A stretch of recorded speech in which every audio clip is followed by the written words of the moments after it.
Number 12. Filed down front sights on M1 Garand rifles. A rifle lands on the inspection table, oil still in the wood, and the armorer's eye goes straight to one tiny flash of silver. Not the bolt, not the barrel, the front sight. On the M1 Garand, that blade should be dark, sealed, untouched.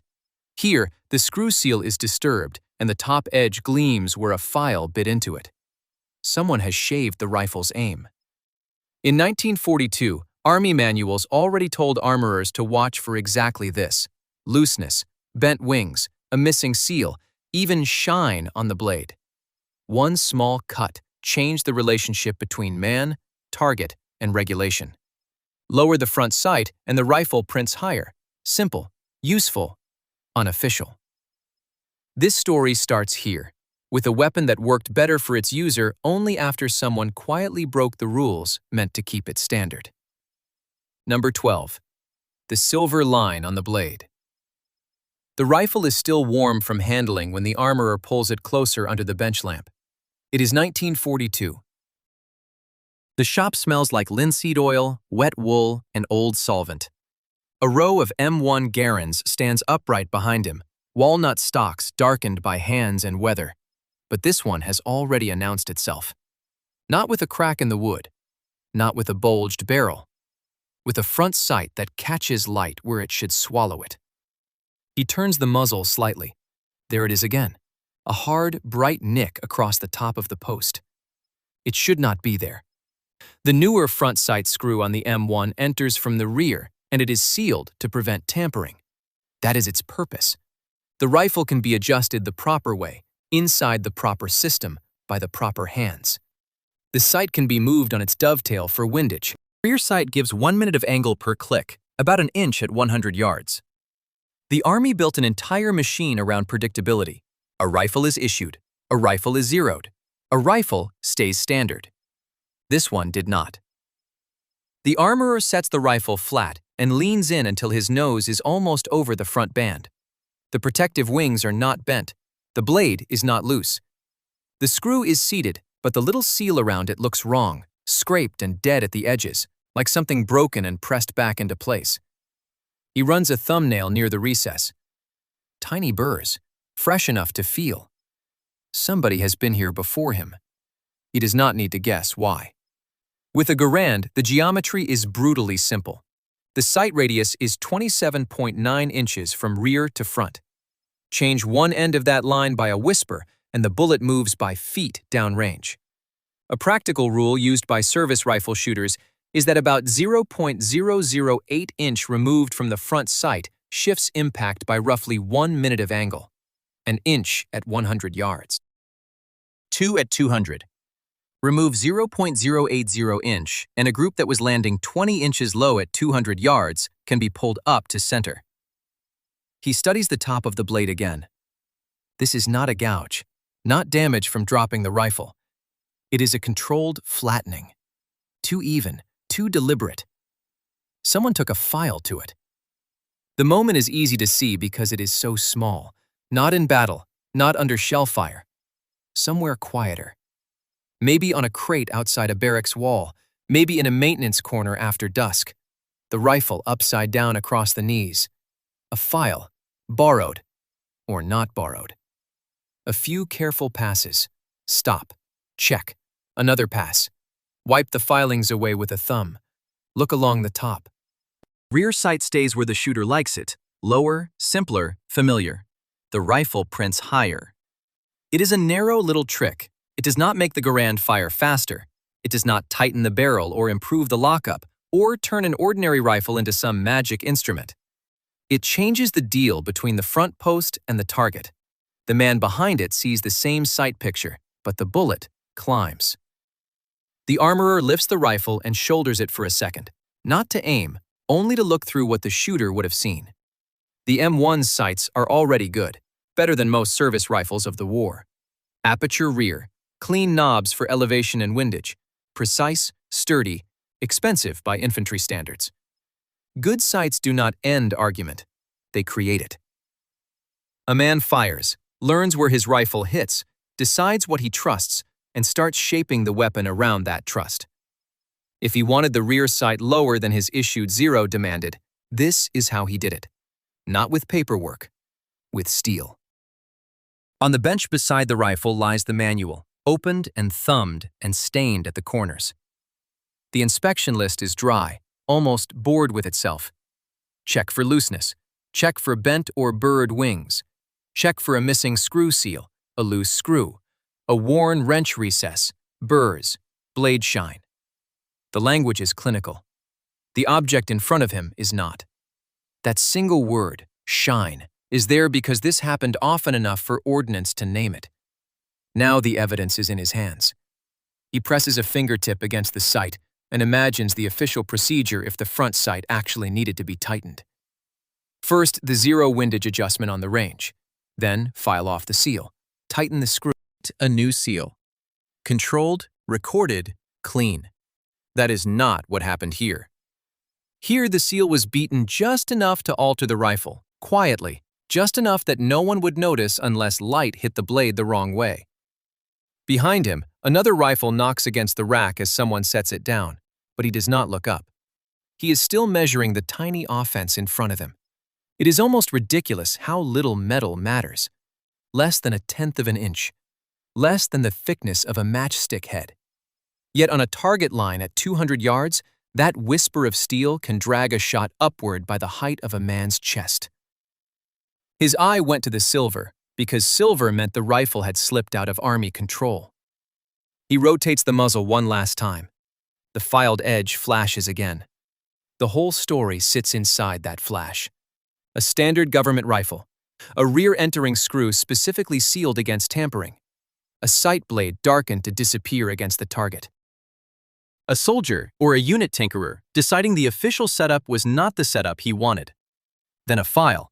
Then bright metal. Then a weapon returned to the system pretending to be unchanged. The rifle on the books was still standard issue. The rifle under the lamp was not. Somebody lowered the front sight. The shot rose. The Army saw the shine and knew. Number 11. Luminous painted sights on Lee-Enfield rifles.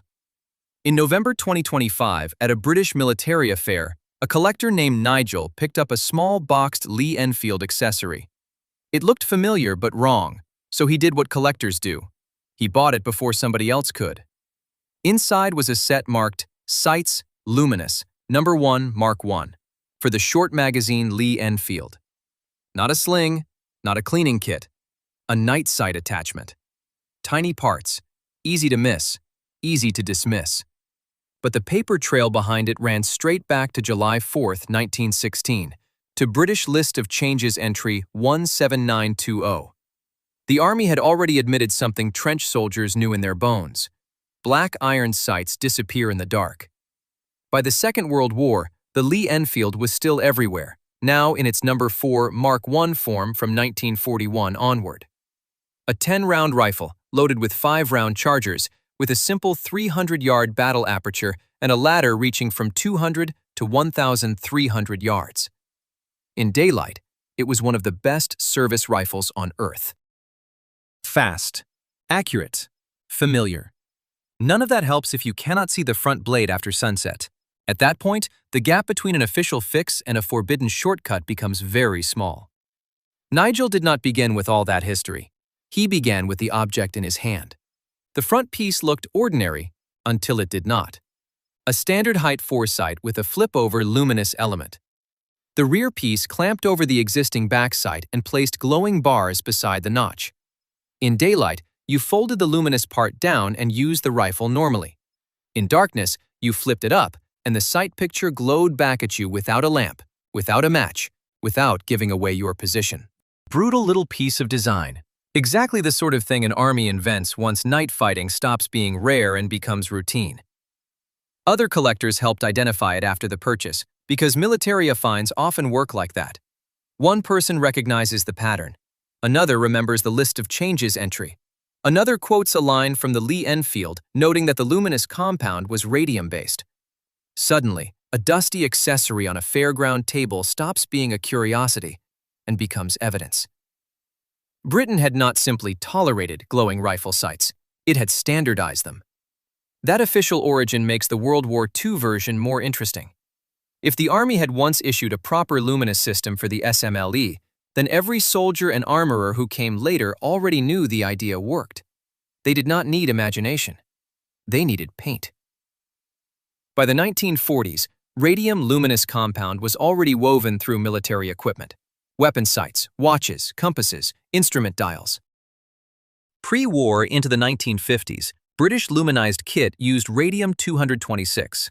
The logic was simple. If a man has to work in darkness, give him something he can see. Picture a rifleman with a Lee-Enfield in blackout conditions. He knows his rifle. He knows where the 300-yard aperture sits. He knows what the sight picture should feel like. But the front blade is just a black sliver against a blacker background. The official answer is issued equipment. The unofficial answer is much simpler. A daub of luminous paint on the sight. Maybe by a soldier, maybe by a unit armorer, maybe done carefully, maybe done in 5 hurried minutes. In wartime, that is almost impossible to police. Like a cut barrel or a hacked receiver, this kind of alteration barely announces itself. A smear on the front blade, a touch on the rear ears, a tiny glowing index where no glowing index should be. In daylight, it might look like nothing at all. At night, it could mean the difference between aiming and guessing. So the same war machine that prized standardization kept producing conditions that rewarded quiet disobedience. Sometimes the improvement was too small to authorize cleanly and too useful not to copy anyway. Nigel's find sharpened that contradiction. The boxed set was for the earlier No. 1 rifle, not the later No. 4 that most people picture with British and Commonwealth troops in World War II. The sources do not give us a neat parade of documented No. 4 riflemen hand-painting their sights across every front. The record is patchy, fragmented, more suggestion than census. But the absence of a perfect paperwork trail is not the same as the absence of temptation. The Army had already solved the problem once, in metal and radium. Soldiers facing the same darkness could solve it again in miniature, unofficially, with whatever luminous material was at hand. Nigel's little purchase also carries a nastier meaning. Old radium sights often stop glowing. People assume that means they are dead, safe, spent. They are not. The phosphor can fail and the visible glow can disappear, but the radium source remains. Radium-226 has a half-life of about 1,600 years. So an accessory devised to help a rifleman see for a few minutes in the dark can stay radioactive for longer than most kingdoms last. The warning sign is not the glow. In many cases, the glow is gone, changes the image completely. Nigel thought he had found an odd little optical aid. He had really found a surviving piece of military logic with a poisoned tail, a problem born in trench warfare, carried conceptually into World War II, preserved inside a collectible object small enough to fit in one hand. Not a dramatic illegal conversion, not a chopped stock or a hidden suppressor, just a tiny luminous cheat on the most ordinary part of a rifle, the bit your eye trusts. Luminous painted Lee-Enfield sights belong with the rest of these banned or buried modifications for a simple reason. The line between official accessory and field expedient rule break was not technical.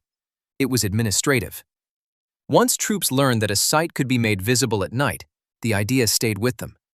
The Army could issue it formally in 1916. A soldier could imitate it informally in 1944. The paint might be crude, the record might be sparse. The logic was the same. Nigel's box made that logic visible again. A front sight that flips, a rear clamp with glowing bars, a system built for darkness, then half forgotten, then rediscovered on a collector's table more than a century later. It looked like a relic. It was really a confession. The official rifle had always had a shadow version beside it, adapted by men who needed to hit what they could barely see. The final warning did not come from a veteran. It came from the modern paperwork now attached to old luminous kit. Many items are now brown and no longer luminous, but radioactivity remains. Number 10. Lighten trigger jobs on Springfield M1903 rifles. In the summer of 1944, somewhere in the hedgerows of Normandy, 22-year-old PFC Ray Register of Alabama watched 4 German soldiers set up a machine gun about 350 yards away. He lowered his binoculars, raised an M1903A4 Springfield, and fired 5 shots in under a minute. 4 hit the gun crew. The 5th hit a German observer who gave himself away by moving at the wrong moment. At that distance, with a bolt-action rifle and a scope, your finger cannot fight the gun. A heavy, gritty pull drags the shot. The crosshairs slide off a man's chest just before the break. The rifle has to fire exactly when the sight picture is right. That need gave birth to a myth. It says snipers wanted hair triggers, so they simply lightened them. File a little here, clip a spring there. Make the rifle fire with a whisper. Better shot, better kill. The record shows something tighter than that, and more revealing. In January 1944, the U.S. Army printed the rule in TM9-1270, the technical manual for the M1903 family. A service rifle's trigger pull had to be more than 3 pounds and not more than 6. Not by guesswork, not by feel, measured. If a 3-pound weight suspended from the middle of the trigger bow released the sear, the rifle failed. If a 6-pound weight did not release it, the rifle failed the other way and still needed repair. The Army even specified the test position: rifle vertical, weight hanging from the trigger, dry, mechanical. Hard to argue with.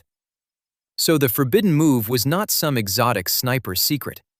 It was an ordinary temptation. Take a rifle that breaks at 4 or 5 pounds. Polish the wrong surface a little too far. Swap a sear. Weaken a sear spring. Smooth the engagement until the pull drops below the line the Army had drawn. Not enough to look dramatic, just enough to feel wonderful on the range and dangerous everywhere else.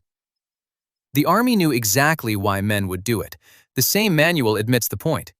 It did not want a crude, heavy trigger. It explicitly wanted creep reduced, because creep interfered with proper trigger squeeze. That matters. There was a legal ordnance trigger job, a good one. The rifle was supposed to break cleanly. It was supposed to help the shooter, not fight him. But it had to stay inside the window, greater than 3 pounds in service, not less than 3.5 pounds after overhaul, because wear would only make it lighter with time. The banned version was not a different philosophy. It was the same philosophy pushed past the safety stop.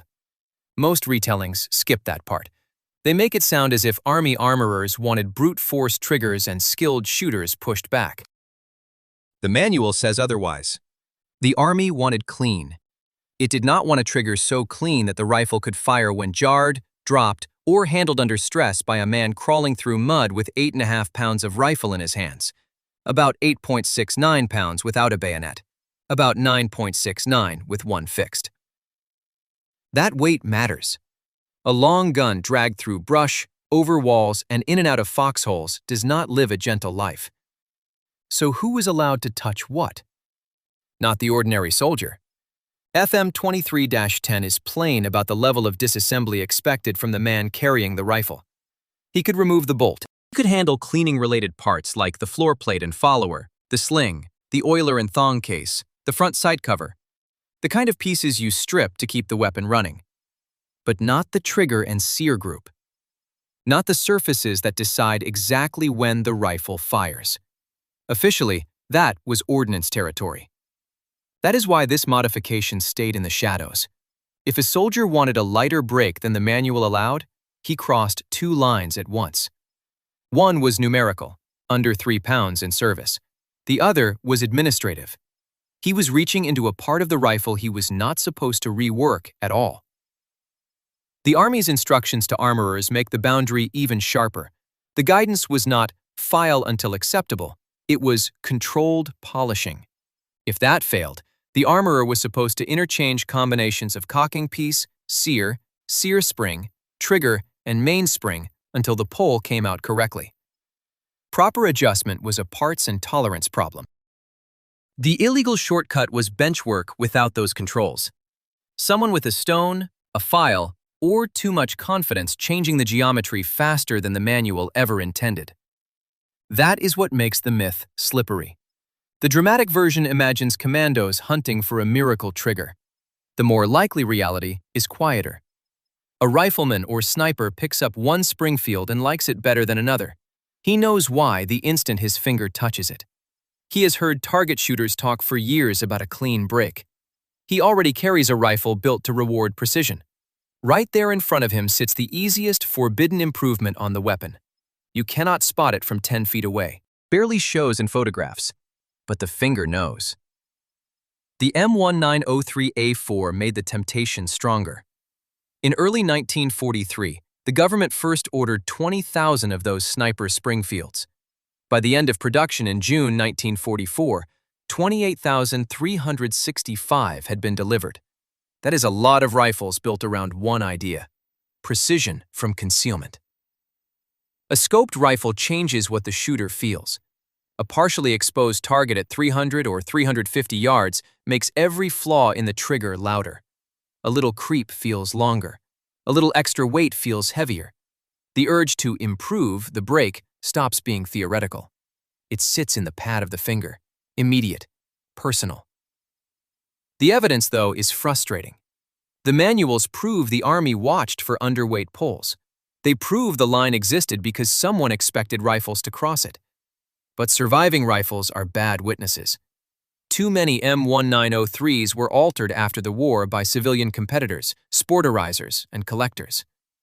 A light trigger found today may say nothing about 1944. It may be Camp Perry. It may be a deer rifle conversion from 1957. It may be a gunsmith's work from 30 years after Normandy. So the historical trace is not a neat stack of confiscated rifles and signed confessions. It is a rule, a measurement system, and a battlefield need that fit together a little too well. Go back to Ray Register in the hedgerows. 5 shots, under a minute. 4 men on the gun, then the observer. The appeal of a lighter pull is easy to feel. So is the risk. A rifle that breaks too easily shoots well from a rested hide. It also fires too easily when a tired man thumbs the safety, shifts position, or snags the trigger under pressure. The same change that steadies the crosshairs can turn a service rifle into a liability. The story here is not that the Army failed to understand marksmanship. It measured it with hanging weights. Soldiers did not need some magical secret. They wanted a cleaner break than regulation could safely allow. And the illegal modification did not leave some dramatic mark on the outside. The Springfield still looked exactly like a Springfield. Inside, one polished edge was enough. Number 9. Removed stocks on Sten Mk II submachine guns. On May 27, 1942, at 10:35 in the morning, Josef Gopchik stepped into a bend in the road in Prague and raised a Sten Mk II at a black Mercedes 320C, plate SS-3. The range was point blank. The target was Reinhard Heydrich. The gun was 9mm, fed from a 32-round side magazine, built to fire at roughly 540 rounds per minute. But one part was missing. The shoulder stock had been removed so the weapon could ride inside a briefcase. He pulled the trigger. Nothing happened. The whole case is sitting right there in those few seconds. One missing piece of steel, one curve in the road, one failed shot. Start with the mechanism. The Sten Mk II was not a rifle cut down in some back room with a hacksaw.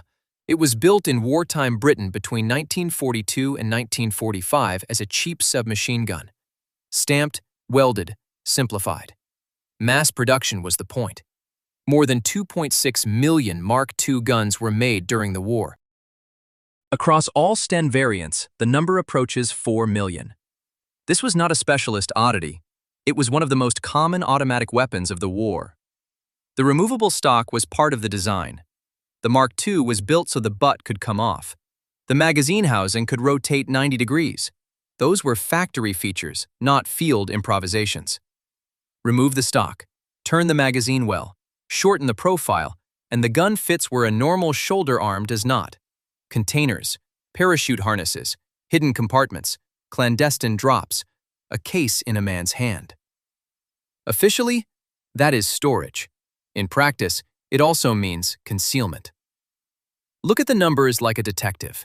Typical Sten Mk II with its stock attached gives you 3 points of contact, both hands and the shoulder. Remove the stock and you drop to 2. Leave the 32-round magazine hanging out of the left side and you add leverage in the wrong direction. Fire an open-bolt 9mm gun at 540 rounds per minute, and the first thing moving before the shot is not the bullet, it is the bolt. A heavy steel mass slams forward, strips a cartridge, chambers it, and fires. In a stocked gun, your shoulder helps absorb that movement. Without the stock, your hands do all the work. That matters most before the first round, not after it. The Sten's reputation for stoppages usually centers on magazines and feed geometry, and it earned that reputation. The magazine was a 32-round double-column design that fed into a single position at the top. It worked, but not gracefully. Dirt, weak springs, poor loading, dented bodies, bad angle. Any one of those could interrupt the sequence.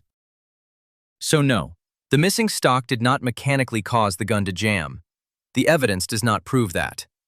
But it did remove control at the exact instant control mattered most. Picture the ambush. Heydrich's car was coming down from Panenske Brajani toward the city center.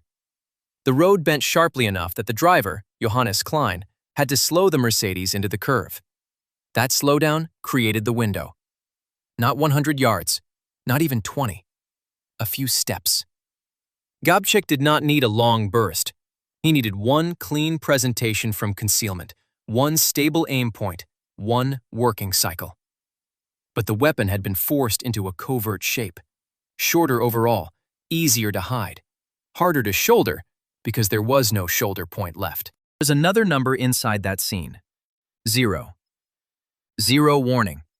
0 visible long gun until the case opens. That was the advantage of the removed stock. A normal Sten is compact by service rifle standards, but it is still a gun-shaped object. Without the stock, it becomes luggage until the last second. For agents and resistance fighters, that difference is not cosmetic.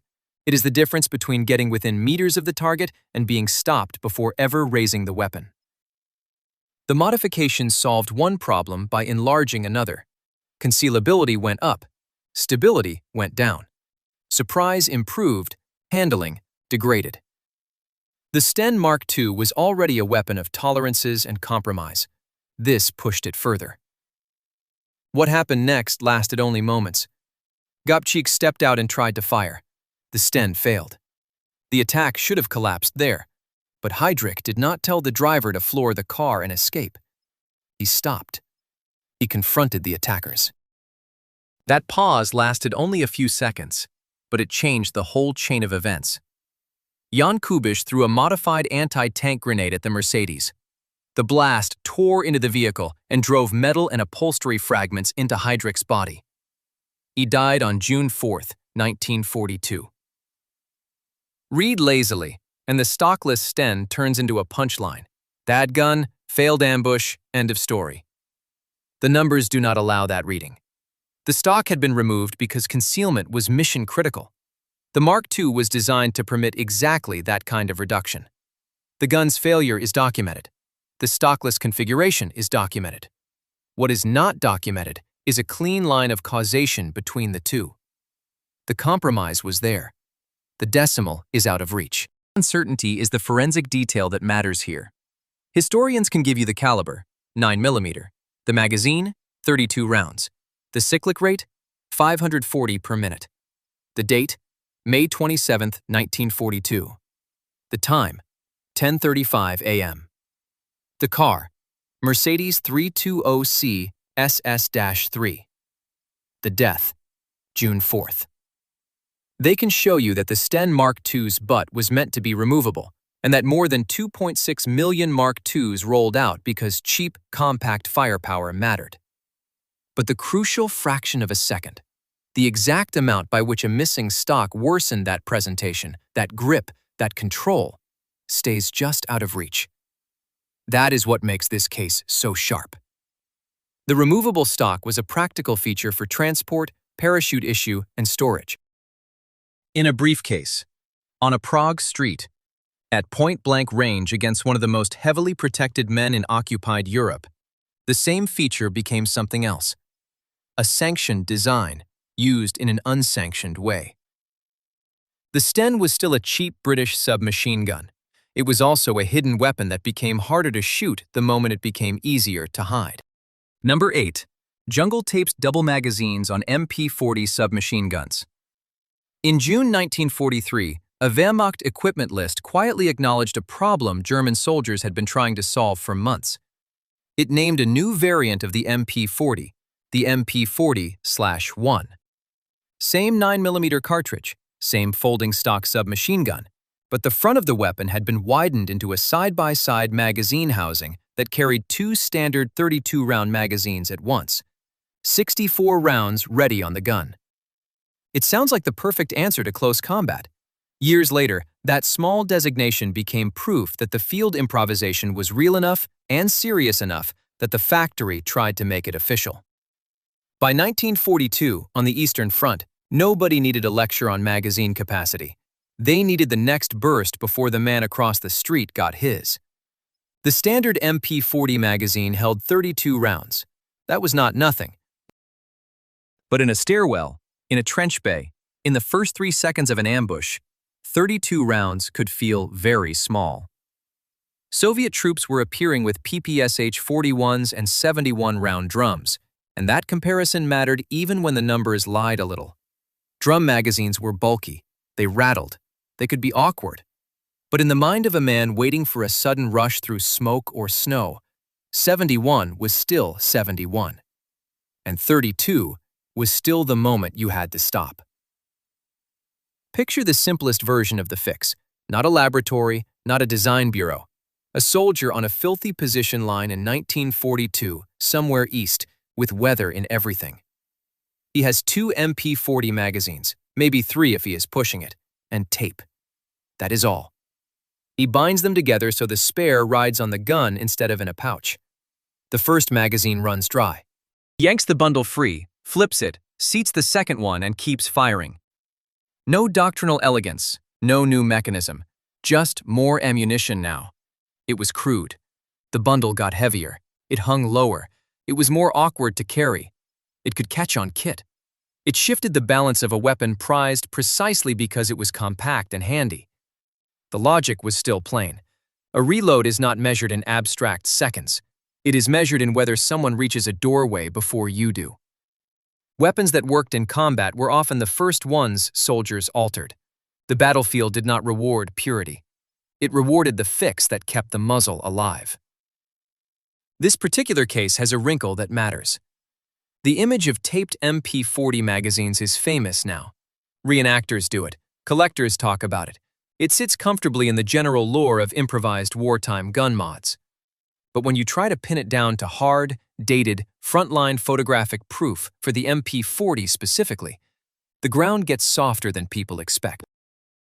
The broader practice of bundling magazines is attested. The anxiety behind it is obvious. The official response certainly existed. But the neat cinematic picture of German soldiers everywhere running around with jungle-taped MP40 mags is harder to document cleanly than the myth suggests. That makes the MP40/1 especially useful. Not because it proves every famous photograph people wish existed.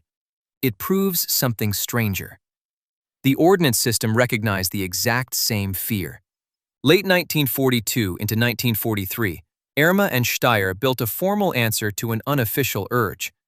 They did not simply tape 2 magazines together at the factory. They redesigned the lower front of the weapon. The MP40/1 used a sliding magazine block. 2 32-round magazines sat side by side. When the first one emptied, the shooter shifted the housing laterally to move the second mag into feeding position. No flipping, no peeling tape, no grabbing a spare from a pouch. Just slide and continue. That was the polished version of the improvisation. In the hand, it brought its own problems. Start with the weight. A loaded MP40/1 came in at about 12.1 pounds. Then the width. An Imperial War Museum's example, made by Erma in 1943, catalogued as FIR 6051, measures 628 millimeters in length and 83 millimeters in width. That extra width and front weight were not cosmetic. They changed the way the gun carried, pointed, and snagged. The standard MP40 had earned its place because it was a compact weapon for close quarters, vehicle crews, assault troops, men who needed a submachine gun that did not feel like dead weight until the instant it was needed. The MP40/1 solved one anxiety by putting another one in your hands. The mechanism also added a new place for failure. The sliding housing had to move and lock correctly. Dirt already punished submachine guns with enough enthusiasm in Russia without giving it another opening. Mud, grit, freezing slush, half-burned powder, fibers from clothing, the ordinary debris of war loved exposed moving parts. So the official answer to, "I cannot afford a bad reload," became a weapon with a bulkier front end and a dirt-sensitive feeding arrangement. The arithmetic improved. The handling did not.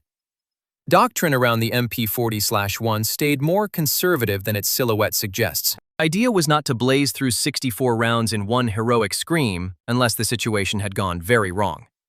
The intended procedure was calmer. Fire one magazine, slide the full one into position, then replace the empty so you still carried one loaded magazine in reserve on the weapon. In other words, even the official dual magazine gun was not an invitation to excess. It was a mechanical attempt to shorten the most dangerous pause. That pause is the whole story here. German soldiers faced close fighting, where one interruption could kill them, so some of them reached for tape, and the factories reached for machined steel. Both answered the same pressure: keep the gun alive for one more burst. The modification that mattered was often not the one that looked most professional. It was the one that admitted, openly, what the issued weapons still lacked. The fix never became a triumph. The official version was rare. The field version was clumsy. The extra ammunition was real, and so was the penalty. More rounds at the gun meant more weight at the worst possible place. Faster continuation meant more chances for dirt to enter. The MP40 stopped being just a neat folding submachine gun. It became nose-heavy, wider, less graceful, a weapon slightly at war with its own design. So if the cold assumption is true, if enough men really were binding magazines together in the field that German industry felt compelled to answer, the result is not a miracle of frontline ingenuity. It is almost the opposite. The battlefield exposed a weakness so persistent that both the unofficial trick and the official cure made the same bargain. Save time now, pay for it in handling later. After the war, that is what remains. Not a glorious superweapon, not a clean evolutionary step. A 1943 gun in a museum with an 83mm wide front end and a strange sliding throat, preserving the moment an army tried to mechanize panic. In photographs, it looks clever. In the hand, it must have felt like urgency made solid. An empty magazine still hanging off the side, a full one inches away, both exposed to the same dirt-dark air. Number 7. Improvised flash hiders on M1 carbines. Early 1945, somewhere in the Philippines, an M1 carbine shows up in a photograph with something on its nose that should not be there. Not a factory part, not an approved accessory. A field-made flash hider compensator, fitted by hand to a weapon the U.S. Army had issued by the millions, but not like this. That detail matters because the M1 carbine was not designed to become this kind of battlefield fix. It was a light weapon for men whose main job was supposed to be something else: officers, radiomen, artillery crews, tankers, paratroopers. With a 15-round magazine, it weighed about 5.8 pounds. Overall length, 35.6 inches. Easy to carry, fast to shoulder, built for places where a full-length rifle felt like a pole in your hands. Then the war pushed it far beyond that role. More than 6.1 million carbines went into service, and the gun spread well past its intended users. In the Pacific especially, it slid into close infantry work. Jungle patrols, defensive perimeters, night fighting. In the dark, one small carbine problem stopped being small. The paper trail is thin. That is why the photograph matters. The caption identifies it as a field-made flash hider compensator on an M1 carbine in the Philippines, early 1945. That is the artifact. That is the testimony. A soldier's solution, caught on film before anyone could clean up the story later. No polished ordnance brochure, no tidy development memo, just a gun in a war zone wearing an unauthorized answer. The date is what jars. An official flash hider for the Carbine did exist, but only barely. March 9, 1945, the T-23 flash hider was approved for standardization as the M3. Officially, Hider Flash M3. Clean on paper, much less clean in practice. The official story was tied to night vision, not to a broad infantry upgrade. The T-23 belonged to the T-3 and later M3 night fighting carbine program, the infrared sniper scope setup built to catch Japanese night infiltrators. Ordnance was thinking about flash inside a narrow technical project. Men in the field were thinking about it in simpler terms. Fire this thing in the dark and everyone sees where you are. That makes the photograph even stranger. If the official device was standardized only in March 1945, and if Bruce Canfield is right that no wartime M3 flash hiders were actually put into production before the war ended, then the carbine in that Philippine image sits in a bureaucratic gap.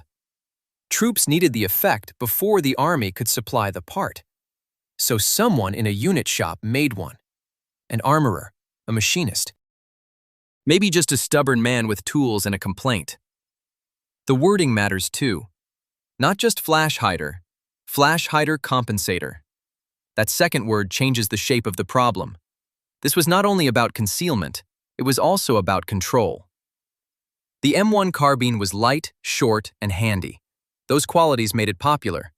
They could also make it lively under rapid fire, especially if a weapon had been altered beyond what the manual intended. By May 1945, true M2 selective fire carbines were beginning to come off Inland and Winchester production lines. Before that official flow became real in useful numbers, soldiers and armorers were already pushing at the edges. Some carbines were being pushed toward automatic fire in the field. Other evidence shows that.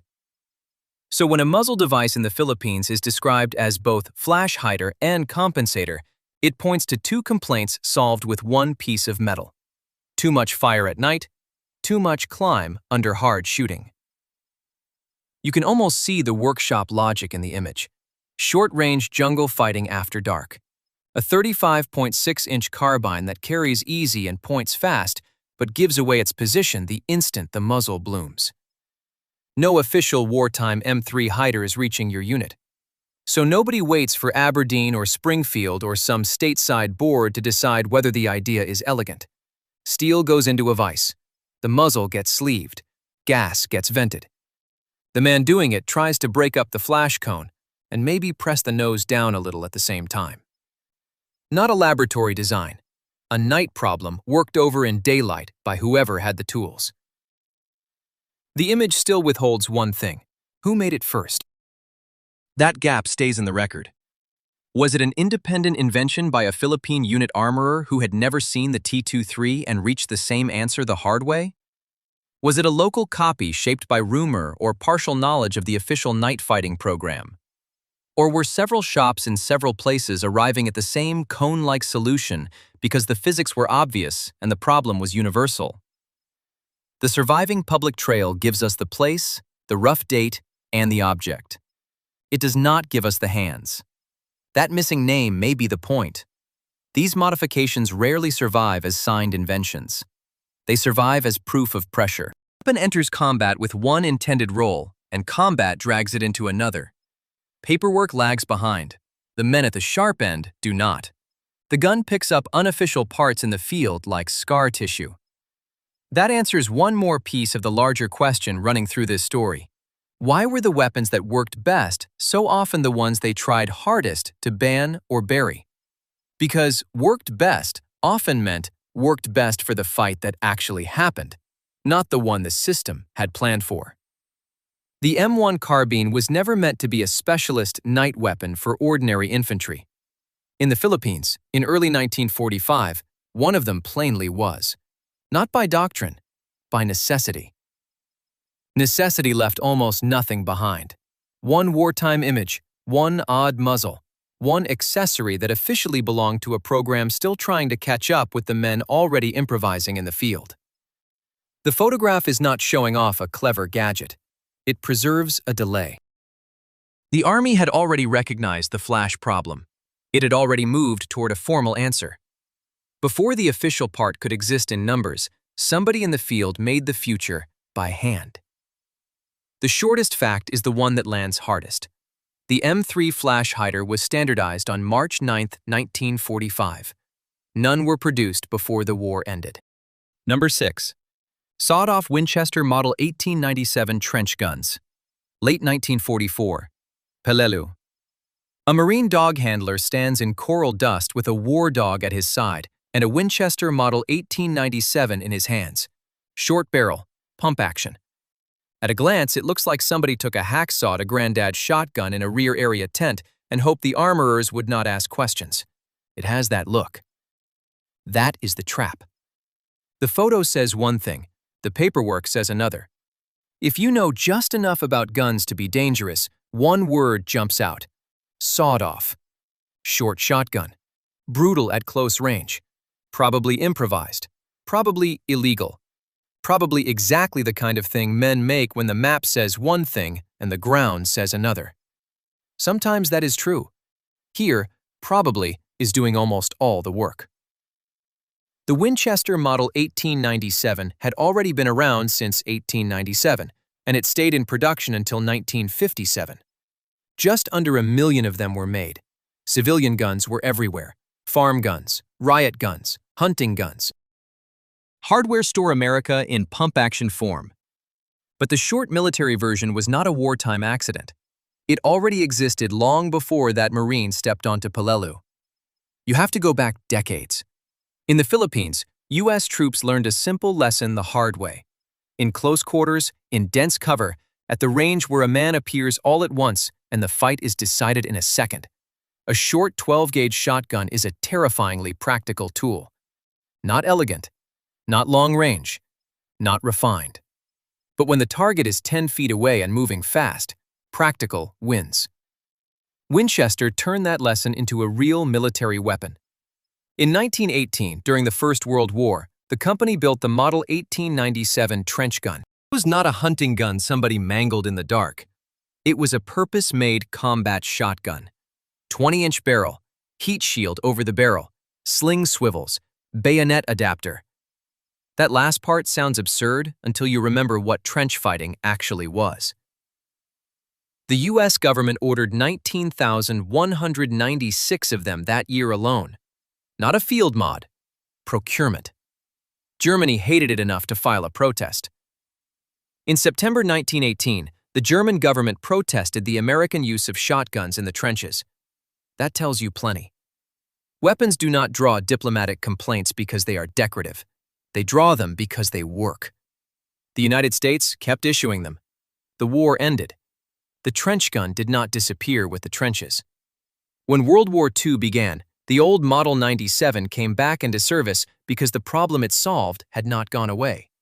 The scenery changed. No more mud walls and duck boards. Now it was jungle tracks, bunkers, cave mouths, guard posts, prisoner control, ship security, and every other job where a full-length battle rifle could feel like a fence post in your hands. Winchester started building them again. Between January 1942 and March 1943, 25,020 Model 97 trench guns were delivered for U.S. military use. 25,020. Not rumor, production flow. The World War II guns were also a little different from the First World War ones. The earlier trench guns had solid frames. The World War II versions were takedown models. Same family, same idea. Same short 20-inch barrel for fighting where space collapses. So when you see that Marine on Peleliu with a short Winchester, the most likely explanation is not that he broke the rules. The rules had already built him that gun. This is where the myth sticks. Sawed off is not really a technical description here. It is a visual one. You see a short shotgun and your brain fills in the rest. Somebody cut it down. Somebody made it unofficial. Somebody slipped a forbidden tool into the war. But on a real military Model 1897 trench gun, the shortness is factory short, 20 inches. still above the civilian legal cutoff that later U.S. law would treat as short-barreled shotgun territory under 18 inches of barrel or 26 inches overall. The classic trench gun sat in an unnerving middle ground, short enough to look criminal, long enough to be completely official. That matters because this is not just a story about one shotgun. It is about how often effective weapons borrow the look of illegality. A gun can resemble a barracks room hack and still come straight out of government contracts. In this case, the government had been ordering them for 2 wars. You can see why men wanted them. Think about Kwajalein in Operation Flintlock, from January 31st to February 4th, 1944, or Peleliu later that year. Tight coral positions, dense vegetation, dugouts, tunnels, prisoner handling, night security. Distances measured not in hundreds of yards, but in doorways, corners, and sudden movement. In that world, a long rifle is powerful. A short shotgun is immediate. No romance needed. The logic is plain. The myth survived for another reason. Collectors made it worse. After the war, many ordinary long-barreled civilian Model 1897s were cut down and dressed up to imitate trench guns. Heat shields added. Bayonet lugs added. Barrels shortened. Suddenly, the market was full of guns that looked military, looked old, and looked like they had a story. People got used to seeing fake trench guns made by later hands. Once that visual confusion sets in, it becomes easy to project the same story backward onto wartime photos. That is why provenance matters. Markings matter. Serial range matters. Authentic WW2 Model 97 trench guns tend to fall roughly in the E921300 to E986300 serial number range. The details matter because the eye is easily fooled. A short Winchester can be 3 completely different things: a genuine military trench gun, a later civilian imitation, or a truly chopped field gun. In a photograph, those can collapse into one myth. Here is the twist. For all the talk about soldiers making illegal sawed-offs in the Pacific, the documented trail points much more clearly to official short-barreled trench and riot guns than to Marines or soldiers actually cutting Model 1897s below that standard 20-inch configuration in the field. The image looks like evidence of rule breaking. The archive points to issue gear. So the weapon in that Peleliu photograph may look like a hack. It may even feel, in memory, like the kind of thing armies pretend not to issue. Check the dates, the production numbers, the fittings, and the serials, and the picture turns stranger. The gun that looks most illegal may be the one the system approved years earlier because it knew exactly what close combat demanded. That points back to the larger pattern. Some weapons were buried because they were unofficial. Others were buried because they were official, and later memory preferred something cruder, rougher, less deliberate than the truth. Easier to blame a hacksaw in a tent than a procurement order in Washington. The shortest way to say it is this.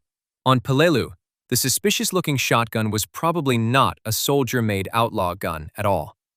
It was an old, sanctioned answer to a recurring problem, still showing up wherever combat shrank to room length and reaction time. The paper trail is blunt. 20-inch barrel. Number 5. Cut-down Lee-Enfield rifles used by commandos. The rifle that whispered. On August 7, 1943, a clerk in Britain typed out an order for 500 Delisle commando carbines for combined operations. Far from that desk, a man in blackened battle dress was already learning what that order meant in the dark. You are lying flat in wet grass above a wire fence on the French coast. The sea is behind you. The wind comes hard enough to rattle scrub against the posts. Ahead, 30 or 40 yards away, a sentry turns at the end of his little beat and comes back again. Boots clipping stone. Rifle on shoulder. Collar up. There is a dog somewhere off to the left. You cannot see it yet. You can hear the chain. In your hands is something built from a rifle you would know blindfolded. The action began life as a Lee-Enfield Mark III, the same family British soldiers had worked with for decades. This one is shorter, heavier through the middle. Wrong in the hands in a way that tells you it was changed on purpose. About 900 millimeters from end to end. Roughly 85 millimeters high, 80 wide. Compact enough to crawl with. Not small like a pistol. Not bulky like a standard service rifle. Just enough gun for one job. The briefing had been dry. No firing unless necessary. No alarms, no shouting, no second chances. This rifle had been rebuilt around silence. The ordinary Lee-Enfield fired .303 rifle ammunition, fast and hard and much too violent for this work. This one takes .45 ACP, a pistol cartridge, broad and slow, fed into a modified bolt and barrel. The suppressor is not a tin screwed onto the muzzle at the last minute. It runs along the weapon itself, built in, part barrel and part shroud. Workshop answer to a field problem. William Godfrey Delisle took a known action and bent it toward a purpose the standard army rifle could never serve. The man beside you touches your sleeve. The sentry has stopped. For a second you think he heard something. He did not. He is lighting a cigarette. The match flares orange, then dies into the cup of his hands. His face appears and disappears. White cheek, nose, cap brim, gone again. You settle the rifle into the crook of your shoulder. It balances oddly because the weight is forward. Once it is there, it sits still. At this distance, that matters. The front sight rests just under the man's jaw where the collar opens. You draw the bolt back a fraction, feel the cartridge seated, then ease it closed. Even that sound seems too large. The dog tugs the chain once. Metal taps post. The sentry turns his head. You press. What reaches you is not the crack of a rifle. It is a small mechanical cough, almost disappointing after all the training fear wrapped around the thing. For an instant, the loudest sound is the bolt handle lifting under your fingers. That was the trick people remembered afterward. The shot could be so subdued that the action itself seemed louder than the report. In London, near Wilkes's gun-making premises off Piccadilly, one account said early quietness trials produced shots passers-by did not even notice. Here, with wind in the grass and surf under the cliff, it is less a gunshot than a mistake in the air. The sentry drops without a cry. The cigarette lands first, then the man. Then the dog begins. Not barking, scrabbling, chain tight, nails on dirt. Partner is moving before the body has finished falling, cutter in hand. The dog matters now. Dogs do not freeze when men do. They pull, they twist, they make noise because noise is what they are for. You work the bolt again, slow, deliberate, brass out, another fat .45 inches. The animal comes into view at the edge of the post, chest low, chain biting into its neck. You fire a second time. Again that muted thump. Again the tiny metal note from the action. The dog folds against the base of the post and the chain goes slack. For 1 second the camp ahead does nothing. No shout, no flare, no running feet. You move. Over the fence. Through the gap cut low where the wire will sag back into place behind you. Past the sentry, whose rifle is still slung because he never got far enough into danger to unsling it. Up close, the whole business is smaller and uglier than it looked from the grass. The smell of tobacco is still fresh. The cigarette ember has gone black in the damp earth. You keep the Delisle close to your body because that is what it was made for. It is not a standard infantry rifle, despite the bones under the skin. It is not a submachine gun either, though it borrows its logic from pistol ammunition and close-range work. It sits between categories, a hybrid from wartime abundance. Lee-Enfield action, 45 ACP cartridge, suppressor wrapped around necessity. The kind of weapon that starts as a modification in a gunmaker's hands and ends as something the state quietly orders by the hundred. Ahead is a hut with one lamp glowing through blackout cloth. To the right, a fuel dump under netting. To the left, mooring posts down by the waterline. Raid leader had marked them all on the map with a grease pencil, but maps flatten everything.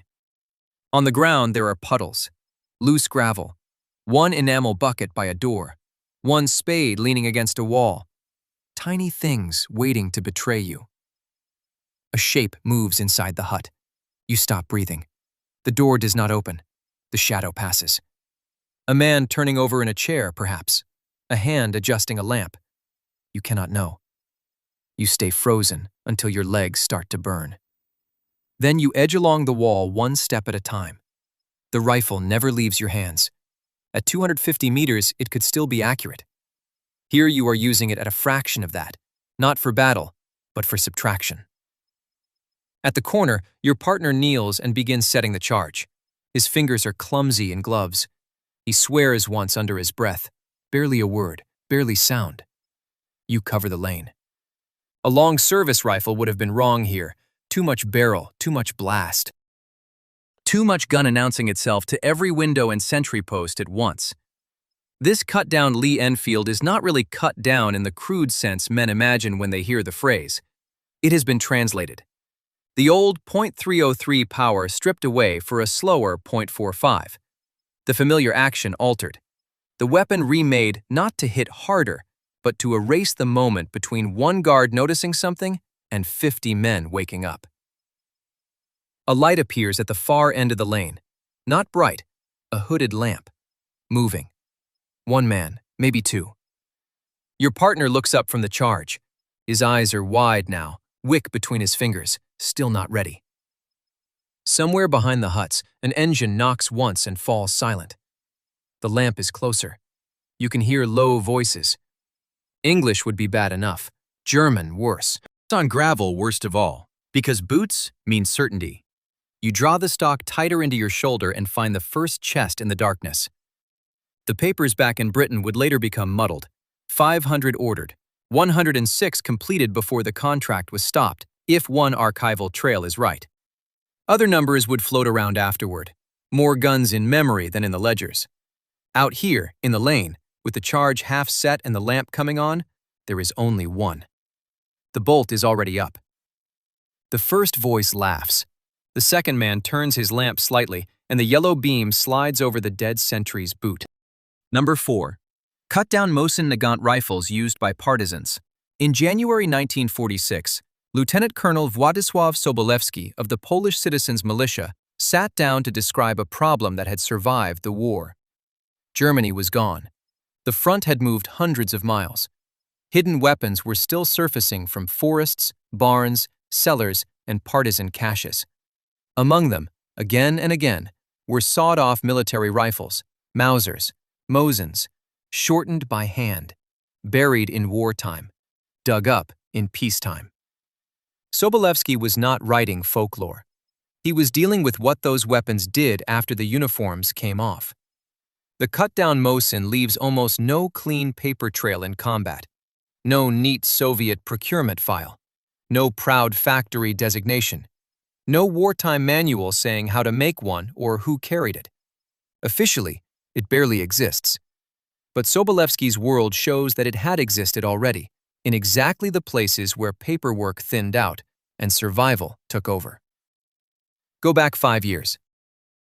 On June 22, 1941, German forces crossed into the Soviet Union. By the first winter behind the front, whole partisan bands were forming out of whatever the invasion had torn loose. Red Army stragglers, local party activists, escaped prisoners, villagers who knew the swamps better than the occupiers did. The glamorous version of partisan war is all perfect sabotage and heroic radio traffic. The real version starts colder and uglier. Men hide in tree lines with mismatched boots and one practical question. What can you actually carry when you have to run?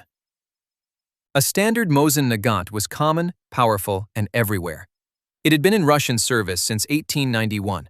It fired the full-size 7.62 by 54 mm rimmed cartridge, fed from a 5-round internal magazine. In its standard 1891/30 form, it was enormous for the kind of fighting partisans kept stumbling into. 1,230 mm overall, with a 726 mm barrel and just over 4 kilos empty. Fine on a line. Fine in a trench. Fine if you were expected to stand and trade range with another army. In a hayloft, at a checkpoint, under a rail embankment, inside a barn door, that same rifle becomes a pole with ammunition attached.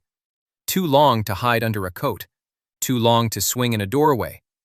too long when the distance is not 300 meters, but 3. So some of them did the obvious, forbidden thing. They cut it. Not into a factory carbine, not into the Soviet M38 or M44. Those were proper arsenal weapons. This was something else. A battlefield mutilation. Barrel shortened, stock hacked back, sights often made useless or secondary. A full-power infantry cartridge still detonated in a weapon far shorter than it was ever meant to be. The result was savage recoil, huge muzzle flash, and noise like a door kicked off the night. It solved one problem and created 3 more, but it solved the problem that mattered for the next 10 seconds. The logic shows up in the kind of operations partisans were actually running.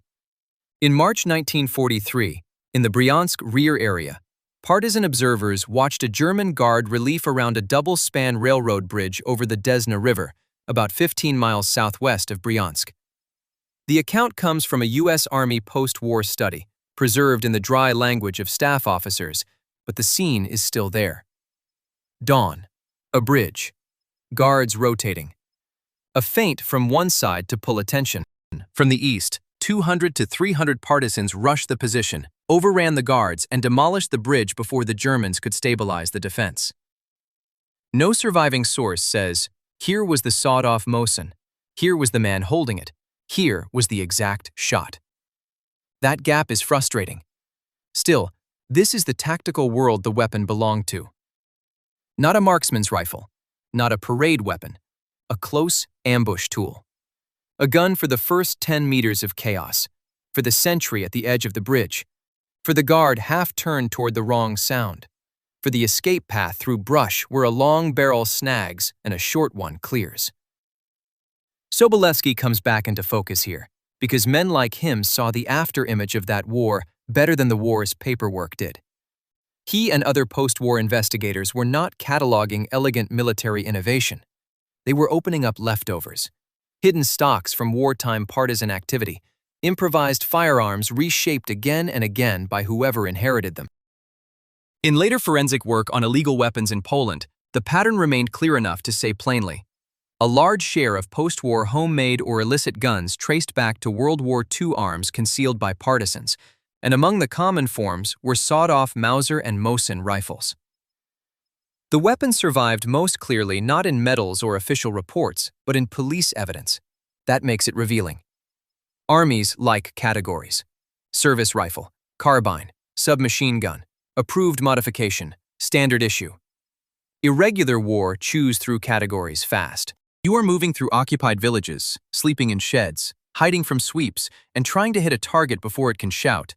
You do not care whether a factory inspector would approve of your barrel length. You care whether the gun comes out from under a coat without catching, whether it still fires, and whether you can be gone before the garrison understands what happened. The costs were brutal. A cut-down Mosin was a bad rifle by normal standards. The 7.62 by 54R cartridge did not become gentler because the barrel was shorter. Powder that would have burned more fully in 726mm now erupted in a compact weapon with spectacular flash. Accuracy suffered. Control suffered. Your night vision probably suffered. As a general infantry arm, it was nearly worthless. As a hidden weapon for one violent moment, that was not the point. By June 19th and 20th, 1944, Soviet partisans were attempting rail demolitions on a scale so huge it sounds invented. 15,000 attempted, 10,500 successful, timed just before the offensive against Army Group Center. That is the big picture. Charges on rails, bridges hit, German logistics shredded. But the big picture only works if thousands of tiny, close-range problems get solved first. The patrol on the road, the sentry by the culvert, the man at the storehouse door. The hidden weapon belongs to that smaller war, the one official histories compress into a sentence. If you ask why the weapons that worked best were so often the ones people tried hardest to ban or bury, the cut-down Mosin gives one ugly answer. It was effective where doctrine broke down. It was useful because it was unofficial. kept appearing because the war people were actually fighting in forests and occupied villages, had no patience for what a proper rifle was supposed to be. Officially, the sawed-off Mosin was a ruined infantry weapon, a crude, illegal hack with no place in a disciplined army. On the ground, in the partisan war that wrecked bridges, killed sentries, and vanished back into the trees, it was exactly the kind of gun men hid first and admitted to last. Number 3. Homemade suppressors on Sten Mk II submachine guns. In the summer of 1942, somewhere inside the British trial system, officers set out to test a fantasy that war movies later turned into a lie. Take a submachine gun, add a suppressor, get a near-silent weapon for occupied Europe. One soft 9mm cough, one collapsing sentry, no alarm. SOE needed that kind of tool. An agent crossing a fence line at night had better options than a firefight, but worse options than doing nothing. Knife, club, chloroform. Each failed in its own way. The search turned towards something mechanical, repeatable, and quiet enough to matter. The myth says they built a secret assassin's gun that sounded like almost nothing. The evidence says they built a crude machine that was only quiet by comparison, and only useful if you treated it less like a submachine gun and more like a nervous, single-shot tool. Start with the candidates. The Thompson had the reputation. Heavy, expensive, glamorous by wartime standards. The Sten had almost none of that. It was stamped steel and welded expediency, a 9mm tube gun fed from a 32-round side magazine, firing around 540 rounds per minute in its standard Mark II form. More than 2.6 million Marks IIs would be made during the war because it was simple, ugly, and cheap. If you were guessing which one would survive an early suppressor trial, you would probably bet on the Thompson. You would lose. During the first silence test in the summer of 1942, the Thompson failed immediately. Its silencers burst during firing. The Sten, with its detachable barrel and perforated shroud, stayed operable. That kills the clean myth at once. It was not a master plan unfolding exactly as designed. It was elimination under pressure. The refined gun broke. The junk gun kept going. So the least impressive weapon became the one special operators could actually carry. Mechanically, the idea was simple enough. The Sten already fired pistol ammunition, which gave you a better starting point than a high-velocity rifle round. Put a suppressor around the muzzle. Trap, slow, and cool the escaping gases before they hit open air. That cuts the muzzle report. But only the muzzle report. The gun itself still made noise you could not wish away. The bolt slammed back and forth, springs twanged, metal clacked. On an open-bolt submachine gun, that was not a side issue. It was part of the shot. So even when the suppressor worked, the result was never cinematic silence. It was a rough reduction in the part of the sound most likely to carry. That shaped how the weapon had to be used. The silenced Sten was not meant for bursts. It was meant for single shots, sentries, guard dogs, assassinations. One target at close range, maybe two. Fire too quickly, and the suppressor heated up. Noise rose, reliability wandered. The whole fantasy started to come apart. The weapon people remember as a silent bullet hose was really a specialized compromise built around restraint. The quieter it needed to be, the less it behaved like the gun people imagine when they hear the word Sten. Clandestine demand did not wait for perfection. By September 1942, before the Army had settled on a final official pattern, 110 silenced Stens had already been delivered to SOE. That number is small if you think in frontline issue. It is huge if you think in secret work. September 1942 matters because it shows the order of events. Need came first. Bureaucracy came second. Men heading into occupied Europe were being handed special Stens before the paperwork had even settled on what the thing officially was. What exactly were they being given? Not always the same thing. Here the story gets muddy. Through 1943, small batches went out while British designers argued over models, suppressor types, bolt noise, overheating, and reliability. Some weapons used SOE-specific patterns. Some used other semi-standard variants.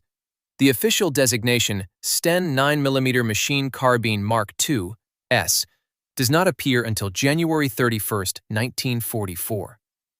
Production of the final Army pattern followed in February.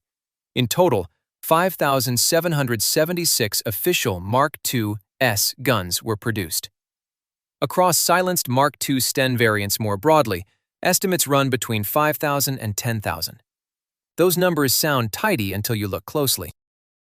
If the official name arrives in 1944, but silenced guns are already in SOE hands in 1942, then a wrong-looking, suppressed Sten from the clandestine war is not automatically fake, and not automatically homemade either. That is the detective problem. The letter S is often read as silenced, but period sources tie it to special or special purpose, which fits how these weapons were actually used. They were clandestine tools first, and suppressor hosts second. When people later talk about homemade suppressors on Stens, they often dump three different things into one pile: official Army production, SOE semi-standard oddities, and true field-made local improvisations. Those are not the same category. True soldier-made examples inside occupied Europe are the hardest to pin down. Archive-backed material gives us trials, deliveries, design arguments, and official production. It gives us named models and dates.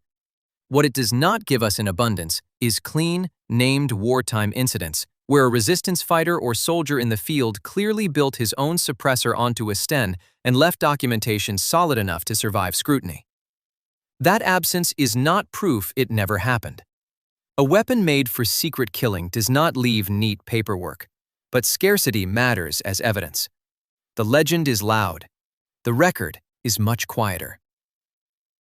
One of the clearest homemade examples turns up after the war, not during it.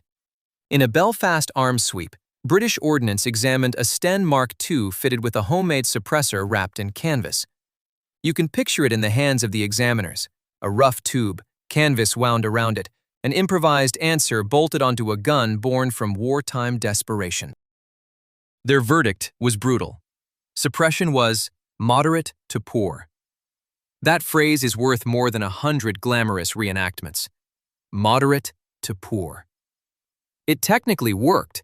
It did not deliver the dream. Homemade suppressors could exist. They could function after a fashion, but function and fantasy were miles apart. So the myth is not that suppressed Stens were fake. They were real. The myth is that the homemade part was common, standardized, and ghostly efficient. The evidence points somewhere harsher. The effective, quiet Stens were usually the ones pushed through hidden channels by professionals, even before official adoption caught up. The more purely improvised the suppressor became, the less magical the result tended to be. That helps answer the larger question of why the weapons that worked best were so often the ones they tried hardest to ban or bury. The versions that truly worked were rarely the romantic ones. They sat in the gray zone between workshop and blacklist, deniable issue and unofficial need. And in the dark, that distinction was easy to miss. One flat mechanical cough from behind a hedge. Not silence, not thunder, just enough sound to know a man was there, and then not enough to know where he went. Number 2. Unauthorized full-auto conversions of M1 carbines. In 1944, on Peleliu, Marines photographed a clue they would only understand years later. A U.S. Marine officer stands with two carbines. One is ordinary, one is not. Beside the standard M1 is a captured Japanese-used carbine, cut down and altered to fire automatically. Not an Ordnance Department M2, not a factory-marked solution, a battlefield conversion on a weapon the United States had built by the million. Start with the production count. More than 6.5 million M1 carbines were produced between September 1941 and August 1945. Other tallies put it at over 6 million during the war. The scale is what matters. This was a light rifle made in such huge numbers that it stopped being a scarce weapon and became raw material. When a design exists in the millions, its flaws become common knowledge. So do its possibilities. Now narrow the numbers. The M1 carbine fired .30 carbine. It fed from a 15-round detachable magazine. It was lighter and handier than the M1 Garand. That mattered in places where distance collapsed. Peleliu was one of those places. The island is only about 13 square miles. The fighting was not small. Marines attacked ridges, cave mouths, coral cuts, and bunker lines where sight lines could shrink to a few yards and angles changed fast. In that geometry, a compact weapon that could dump rounds quickly was not a luxury. It solved an immediate problem. The Army's official answer came late. The battlefield had already started scoring the test. Go back to May 1941. The original light rifle requirement included select fire capability. That detail matters. Full auto was not a wild add-on bolted to the carbine later. It had been part of the design conversation from the start. Reliability problems in May 1941 helped push the M1 into semi-auto-only production. So the rifle that entered mass manufacture carried a ghost of the original idea. Automatic fire had been there, then removed. Soldiers and armorers noticed things like that. By July 1944, Inland had an experimental answer: the T4 selective fire carbine. That is the second clue. The unauthorized path and the official one were moving toward the same endpoint at almost the same time, not because one clearly copied the other. The documents do not give that neat line. They were reacting to the same pressure: short range, fast targets, tight spaces, more rounds, sooner. And the T4 was not just a sketch on a desk. Inland produced 500 experimental T4 carbines and 8,500 curved 30-round magazines for testing. 500 is too many to dismiss as a lab curiosity. 8,500 magazines is too many to treat as a drawing board accessory. Some went to the Pacific. By the second half of 1944, somewhere across that ocean, two different systems were trying to solve the same problem. One had authorization, one did not. The Peleliu photograph matters for a specific reason. It does not prove a broad epidemic of homemade full-auto carbines among U.S. troops. The record for that is thin. The open question stays open. How widespread were unauthorized conversions by Americans in World War II, as opposed to later official testing, arsenal work, and memory folding everything together? Hard to say. But the photo proves something narrower and more useful. On one of the nastiest islands in the Pacific, somebody looked at an M1 carbine and saw not a finished weapon, but a platform waiting to become automatic. In this case, the modifier was not an American Marine at all.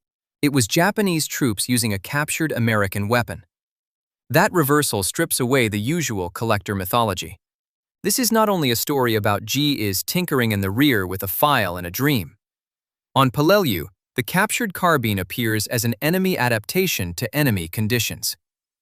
Japan had shortages of submachine guns. Cave warfare rewarded compact automatics. A captured M1 was light, controllable, and available if you took it from the man carrying it.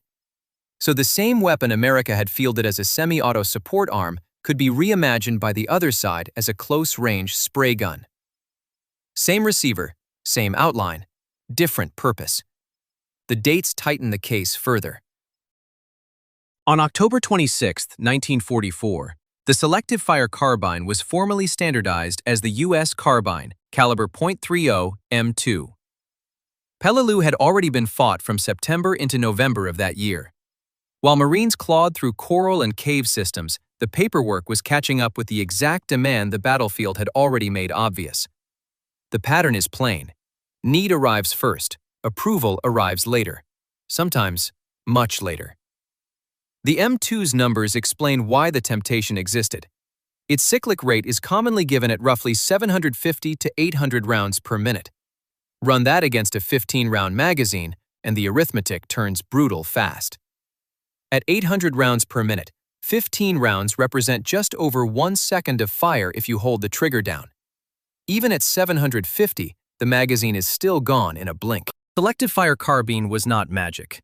It traded ammunition discipline for shock. But at a cave entrance, around a trench bend, or through a bunker slit, 1 second can be enough. 1 second can own a doorway. That helps explain the 30-round magazine. You do not produce 8,500 curved magazines for an automatic carbine unless the straight 15-rounder is proving too short for the role. The magazine itself is evidence, a number turned into hardware. The Army was not only asking whether a carbine could fire automatically, it was asking whether the shooter could keep it fed long enough for that automatic fire to matter. Then the field test gets a name. On February 4, 1945, during the Battle of Manila, technician 5th grade Paul C. Nola evaluated a T4/M2 type carbine in combat.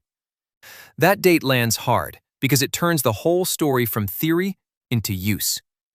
By early 1945, what had been a design argument in 1941 and an experimental program in July 1944 was now in a city fight, street by street, room by room. The logic was the same as Peleliu, just in a different landscape. Close range compresses decision time. The carbine keeps getting pulled toward automatic fire. Here is the forensic edge. The official timeline does not erase the illegal one. It makes it more plausible. If Inland could reach the M2 without a wholly redesigned receiver, then soldiers, armorers, and enemies could all look at the M1 and sense the hidden capability inside it.